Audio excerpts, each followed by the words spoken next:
Hi, I'm Julie Morley, and I'd like to welcome you to Alumni Kitchen. Today, our guest is George Mecht, and he is a 1968 graduate of Riverside Brookfield High School, and we're very proud of him because he has gone on to be the coordinator of the Hospitality Administration Program at College of DuPage. Welcome, George. Thank you. Thank you for inviting me. What we're going to do today is prepare something which some people find somewhat mysterious and most often order in a restaurant. We're going to prepare a little Steak Diane. The recipe can be prepared at home, and I'll give you a little bit of some insight on how to do that later on. First of all, what I'd like to do is explain a little bit about the different styles of service and why people eat a little different in different countries, as well as why we serve food in different fashions. What we're going to do this morning is we're going to do sort of a modified French service preparation. Maybe we could start with the most simplistic preparation and service, and that being American or plate service. Plate service is what you typically would find in a banquet facility, where your entire meal is prepared in the kitchen, assembled on the dinner plate, garnished and sauced and whatever, and then sent out into the dining room and served to the guest. A modification to that, which we refer to as platter service or Russian service, is a little bit more labor intensive, requires a little bit more skill. This is the style of service in which the food is prepared in the kitchen, is assembled on a platter or a tray, and in most cases, virtually all of the items that are necessary for that particular dish are assembled on that platter, other than the sauce in many cases. And then a heated plate is placed in front of the guest, and the various items that are to be served are assembled on the plate in front of the guest. So this is done by the server using what some people refer to as French service, but this is a misnomer. When people refer to French service, they think of the use of spoon and fork in the method of actually portioning the food onto the plate. This is just a method of service and is actually not really French service. The difference between what I'm doing with the spoon and fork and French service is what we're going to do today. What we're going to do today is we're going to cook on a table-type stove. This is called a rechaude. The rechaude is oftentimes rolled to the diner's table on a little cart or on a tray, which is called a guéridon. And the items are possibly partially prepared in the kitchen or almost fully prepared and then finished and served in the dining room. The finishing process is done on this type of equipment. This particular piece of equipment is something that you might find in a fine French restaurant. You may find this in some restaurants that would like to duplicate that style of service and upgrade their style of service. This particular piece of equipment is fueled by denatured alcohol. We don't like to use sterno in the dining room. Sterno has an irregular heat, is inconsistent, not controllable, and also has a certain amount of odor. What we're going to use today is we're going to use a heater that has a membrane in the interior, and we've added some denatured alcohol to it. This particular piece of equipment has temperature control, and so we'll be able to adjust the temperature depending upon the stage in which we are cooking.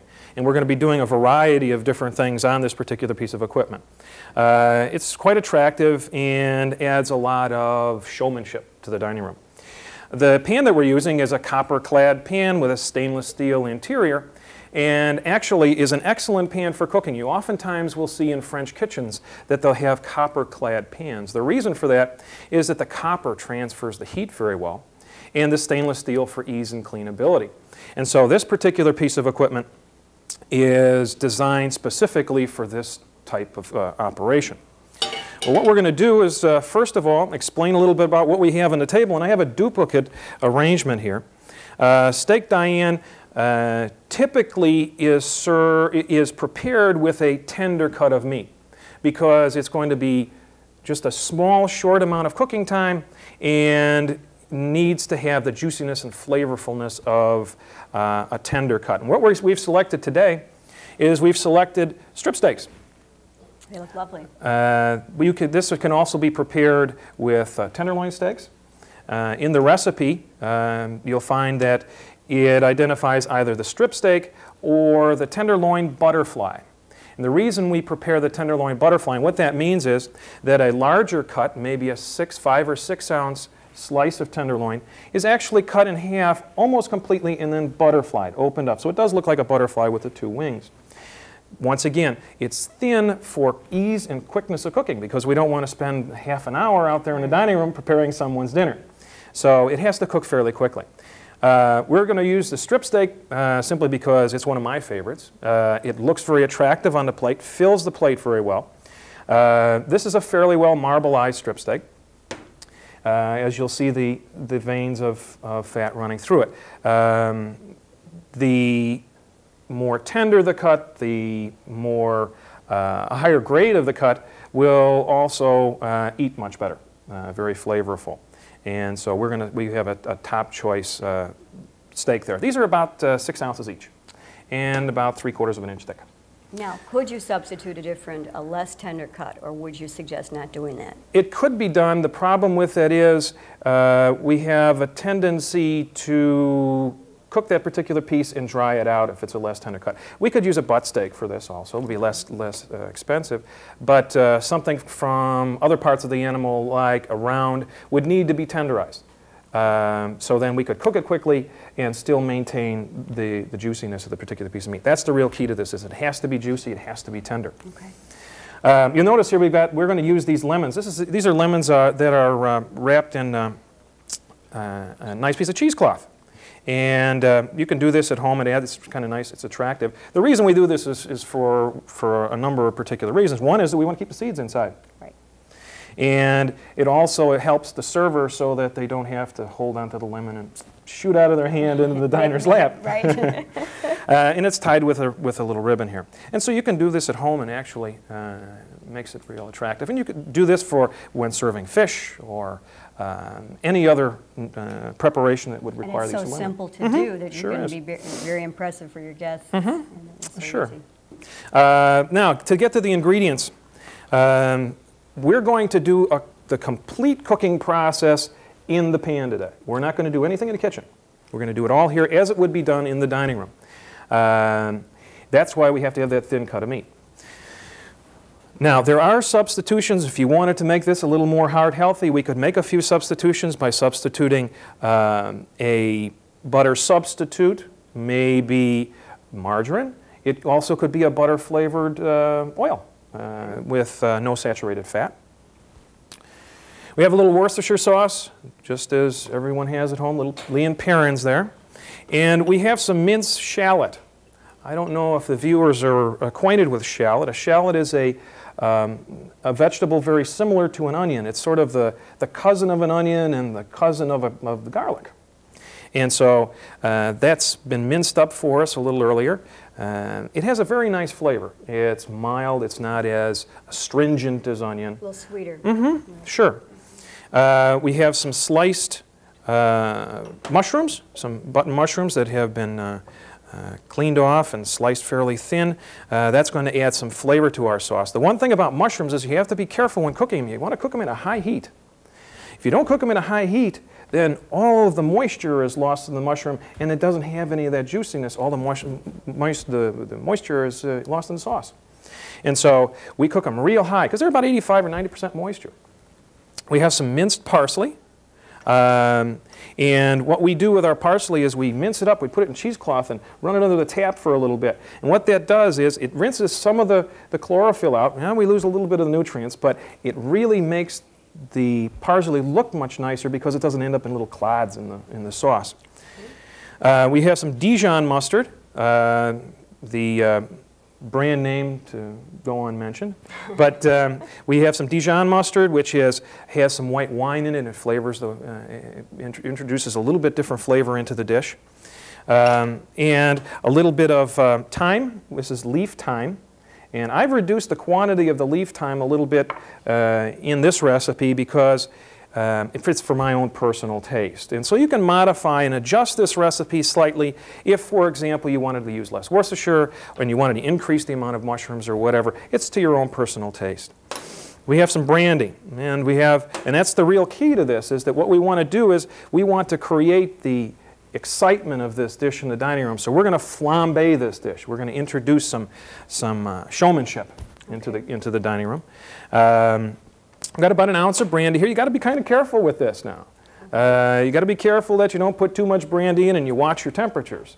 Because if it gets too hot and you add that brandy in there, that's going to explode. So you got to be real careful. So we were cautious. We looked up above and checked for the sprinkler heads before we put our stove down here. Well, good. And I also have some garlic. And what I'd like to do is to show you how to make a little bit of garlic paste. Good. Very oftentimes people have this struggle with garlic. Now I've taken the garlic from the bulb and trimmed them a little bit. Garlic in the bulb form can be broken apart. Just kind of crush it in your hands and remove that papery exterior. And then what you do with your French knife is you take the clove, if it was still with that papery exterior, and just put it onto the edge of your knife and just hit it a little bit, and that'll loosen up that papery exterior. But what we're going to do is we're going to mince it up a little bit, put this off to the side. Now we want to make a paste. Now I'm using a French knife, by the way. French knife has sort of a long tang, so that'll give us an opportunity to cut properly and not wrap our knuckles on the cutting board. So what we're going to do first is we're going to, in curling my fingers underneath so I don't put any fingertips into this dish. We don't want to do that. We've got enough meat in here already. So what we're going to do is we're going to just chop that up real fine, just into thin slices. I'm always amazed when I watch a chef use the French knife, how quickly you move along.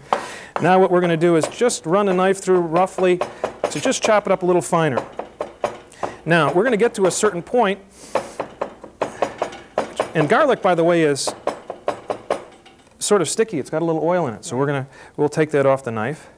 And we're going to use some salt in this dish, and so we're going to add the salt to the dish now, but we're going to do it with the garlic. So I'm going to put some salt right on this garlic. And that's going to help us to make our garlic paste. Now you'll notice that the French knife and the garlic is right toward the edge of the board. What we're going to do is we're going to make a paste out of this by crushing it on the edge of the French knife. You notice that it works real easy. This is why you have to put your cutting board. And by the way, when you put a cutting board on the counter so it doesn't slide all over the place, take a paper towel and put a little paper, moisten a paper towel and put it underneath the cutting board. And then it'll always stay stationary. Now let me ask you, this would be in place of a garlic press? Sure, sure. I don't know. Easier way. Yes. By the way, when cutting garlic, now this is a wooden cutting board. Some chefs will actually have one cutting board that they'll use just for garlic. I bet. Because it does have a strong flavor and will actually flavor other ingredients. So you see, it's real simple. We just scrape it up and we've got some nice smooth garlic paste. Beautiful. Okay, now let's explain a little bit about this piece of equipment. What we have is the denatured alcohol in there, and we're going to light this.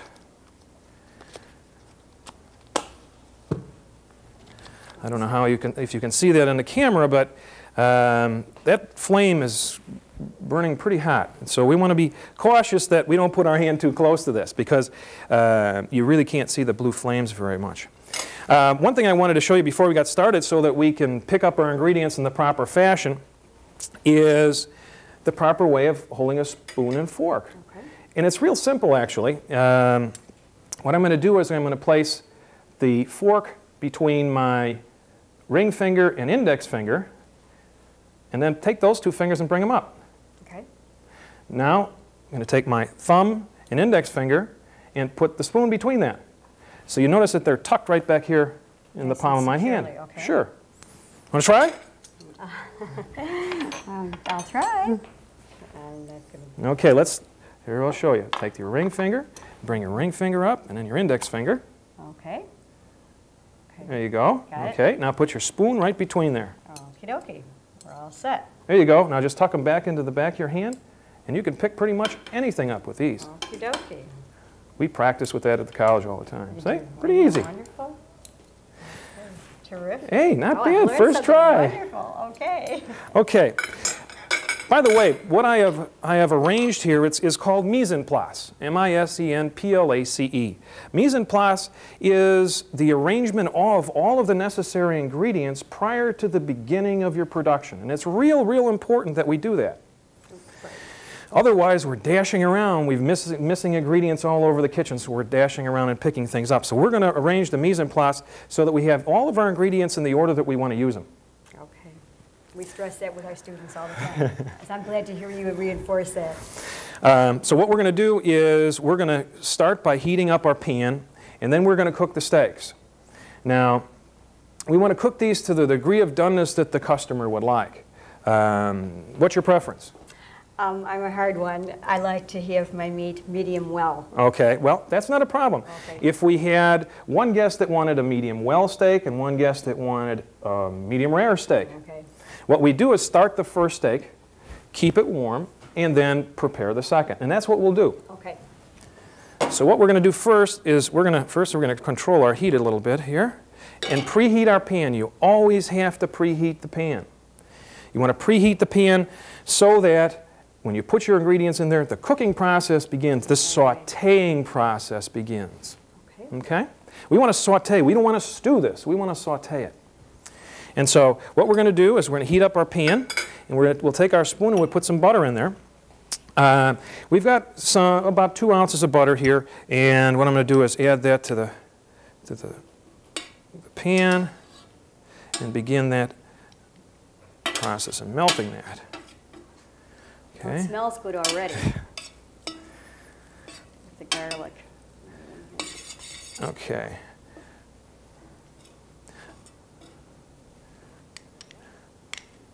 Do we just want to melt that? We want to melt that and get it hot. Okay. We want to melt it and get that pan hot. I'm going to crank that up a little bit more. Now you notice that the heat is sort of in the center of the pan, so we're going to make sure that when we put that meat in the pan that it's going to be in the center of the pan to start the cooking process. Now, when you cook this meat, we're going to want to cook it so that the exterior has got a color, and so we want to use a high temperature. If we don't, it's going to just kind of turn gray in the sauté pan. So what we're going to do is now we have 2 different steaks. One is a little thicker than the other. Okay. You're going to get the thin one because yours is going to be medium well. Very good. Okay. So we'll just give that pan a second more just to make sure it's good and hot.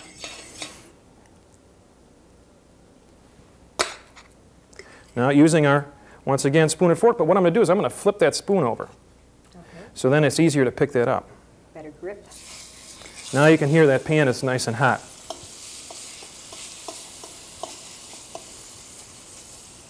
We'll set this back down for a second. I can see that we're starting to develop a little color there. Now the one thing you have to keep in mind, we're going to undercook the steaks first of all. Right.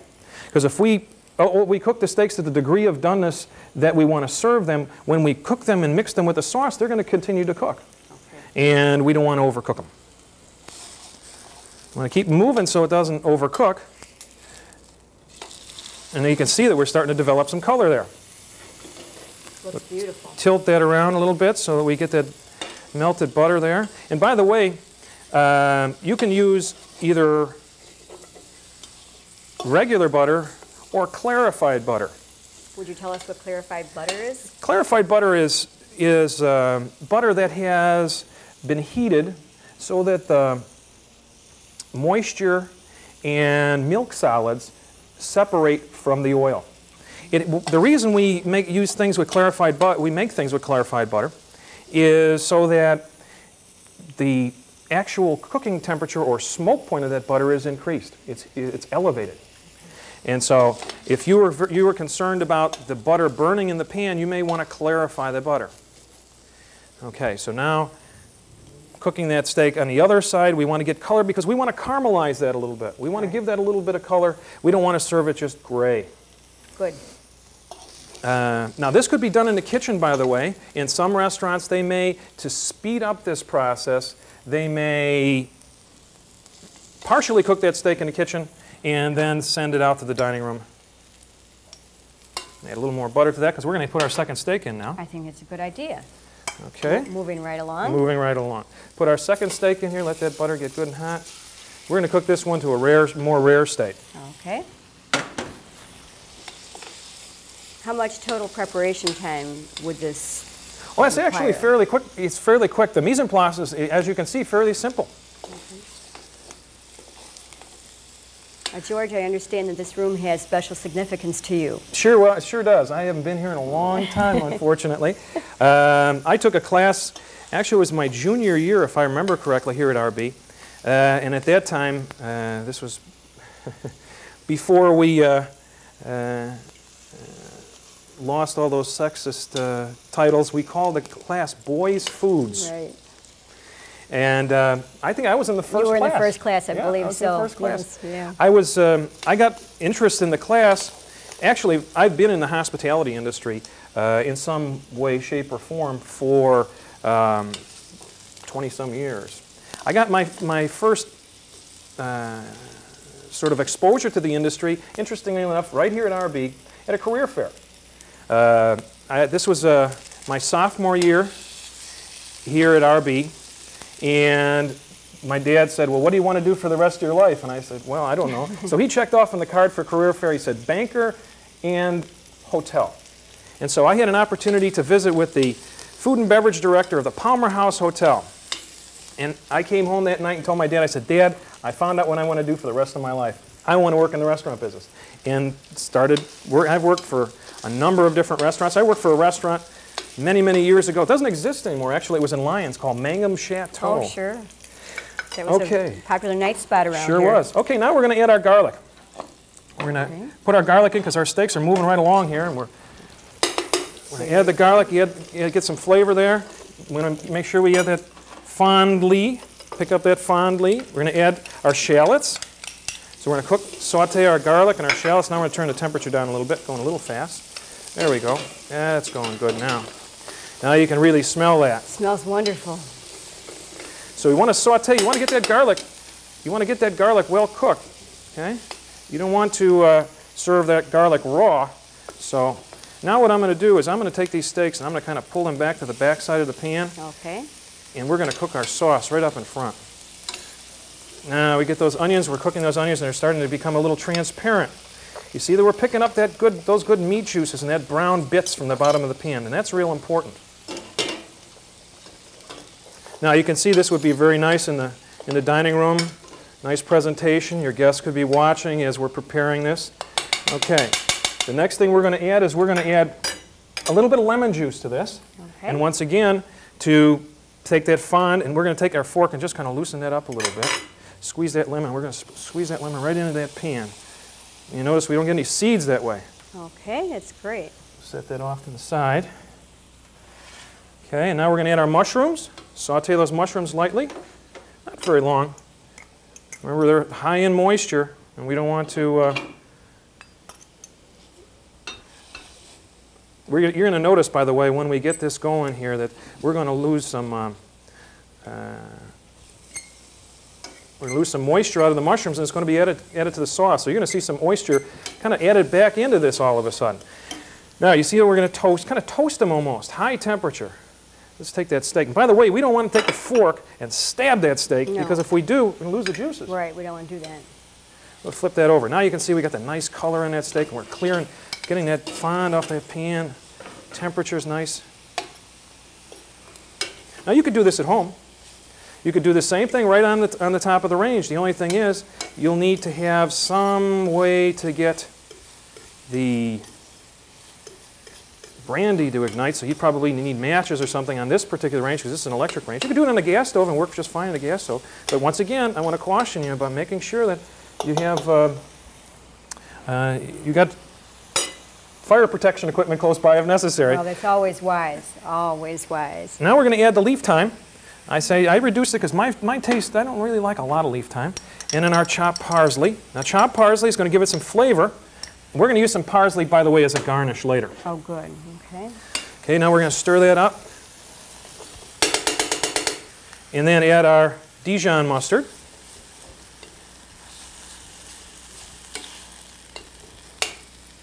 Just add a little bit more. By the way, the quantities of ingredients can be modified or adjusted. If anyone is interested, they can contact the school here, I guess, if they're interested in getting the exact quantities that I use. Good. I think we have made a provision for people to send in for the recipe. You notice our steaks. Now your steak is pretty much done, and this one's nice and rare. Now I can tell that by pushing down on that particular steak. How I do that is, as the meat cooks, it goes from a sort of a soft texture, sort of almost spongy, to the medium state, which is actually fairly soft and is probably quite tender at that point.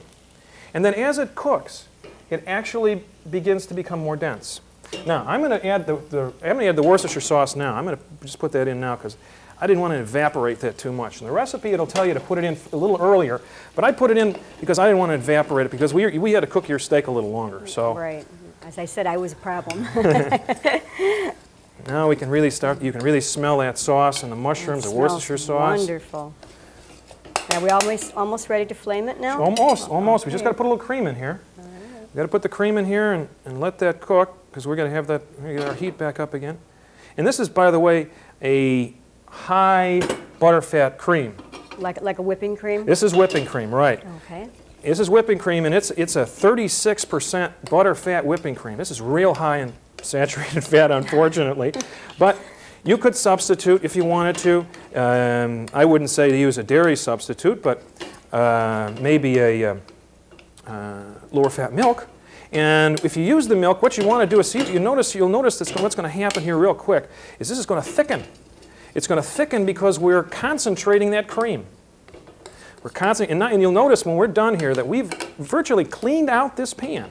The pan has been cleaned because we had that fond worked into the cream. Beautiful. You see the sauce is boiling, reducing. Very, very nice. Concentrating the flavor, stirring it. And you can see this is why we charge a little bit more in the restaurant for this, because it takes a little bit more time. Okay. And the showmanship and the skill of the service personnel. Okay, now what I'm going to do is I'm going to tilt it. Sure, I'm going to do it right now. Ready? Okay, now you notice I get the tip of the pan heated up real nice and hot. Okay? Tilt that back so that we get the cream kind of pulled back in the back of the pan. Add the brandy. Voila. And flame. Oh, beautiful. How impressive. Thanks. And see, I'm stirring it because I want to evaporate the alcohol off the brandy. The alcohol is actually bitter. And so we want to cook the alcohol off. So we're going to flame that, let that boil that alcohol off. And while I'm doing that, turn my heat down a little bit. While I'm doing that, I'm going to go right over here to my oven. Okay. And I'm going to take out the 2 prepared plates that I have.